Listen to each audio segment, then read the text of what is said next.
ฮอดเมืองลาวแน่นอนจักมือละจะมาฮอดจักมือละ3 มื้อแล้วกินข้าวนอนดีบ่เป็นยังไงบอลอยู่เป็นยังไงสบ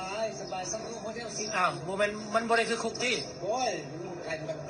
างข้างคนอื่นอันนี้คอยแช่วิดีโอจะได้บ่อนุญาตได้ขออนุญาตได้บ่ได้ได้เดี๋ยวเขาแช่ได้บ่ยังไงคนอยู่เมืองลาวเบิ่งนะเนาะคันว่าคนไม่กล้าเบิ่งเนาะแช่ได้เนาะขออนุญาตเด้อโอเคนี่มีต้องทำว่าไม่ได้ให้ลูกได้เห็นนะเขาจะไปตัวเสียหายเสร็จมาถึงประเทศลาวเพิ่มความไทยต้องมาอยู่ที่ก็อยู่ดีกินดีเอง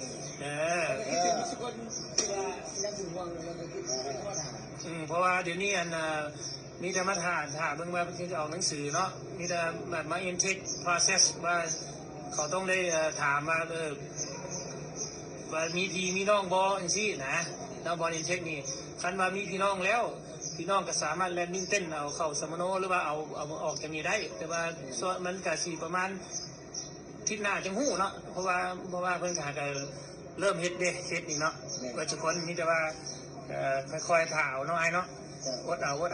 กับบุ้มกับบุ้มีอย่างเพื่อนกันย่างแต่นี่ไปหันได้เบิดเป็นแบบโรงเรียนทหารเก่าเด้อบ่แม่นในคุกเด้แม่นบ่แม่นสบายอาหารการกิน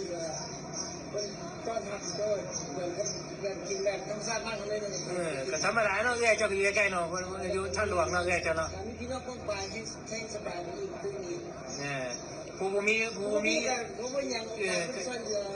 กันยากได้นึงแ